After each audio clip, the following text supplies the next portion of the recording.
After the Japanese attack on the US fleet at Pearl Harbor during World War II, the Japanese continued towards northern Australia, conquering everything in their path. Most children and women, except for nurses and those who refused to go, were evacuated under the threat of invasion, while a hasty military build-up continued.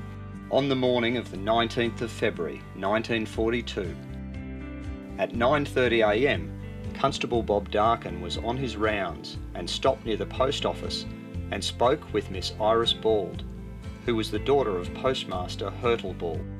Constable Ron Brown stood on the veranda of the police station with several other officers. There was not a cloud in the sky, and they all stood transfixed by a large flight of aircraft approaching from the south at high altitude. At first everyone supposed them to be American planes, but air raid sirens began to wail and small darts started to fall out of them as they crossed over Darwin's foreshore. From the courthouse, Jim Fitzgerald saw the jetty fall to pieces just moments before hearing the terrible explosions. Constable Sandy McNabb rushed out to shepherd people into improvised shelters and slit trenches. Bombs fell close with blast pressure concussing anyone who was exposed, and lethal shrapnel filled the air. Sandy watched more bombs fall. Others described how he loudly gave commentary of the action to those around him, as one would for a sporting event. Sandy later recalled, "They were like silvery bubbles at first, then they got bigger.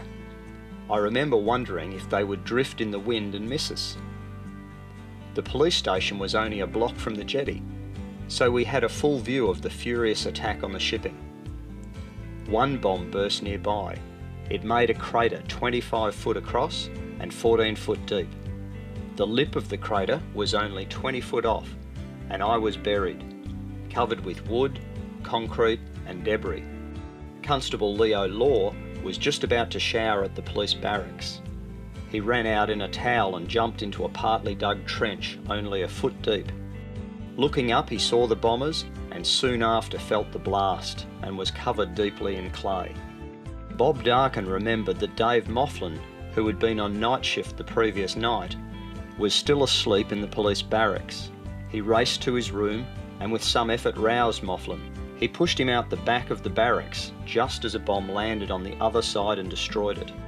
The pair were blown clear by the blast and crawled under a water tower and then a car for cover.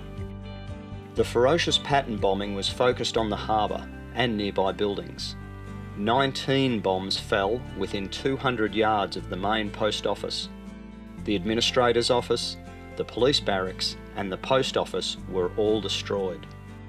A bomb scored a direct hit on the bomb shelter and slit trench outside the post office. 10 people were killed, including Postmaster Bald, his wife Alice and his daughter Iris.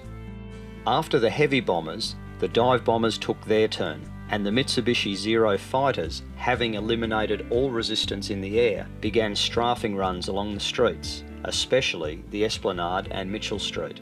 Surprisingly, there was no loss of life at the police barracks, but the building had been destroyed and there was also damage to the station. The harbour was littered with sinking and damaged ships, with fires burning out of control. More than 20 civilians and more than 10 times that number of military personnel were killed. Darwin was now on the front line of the war in the Pacific. A contingent of NT Police members remained in Darwin, assisting with the recovery and general policing, until the military took over complete responsibility in April.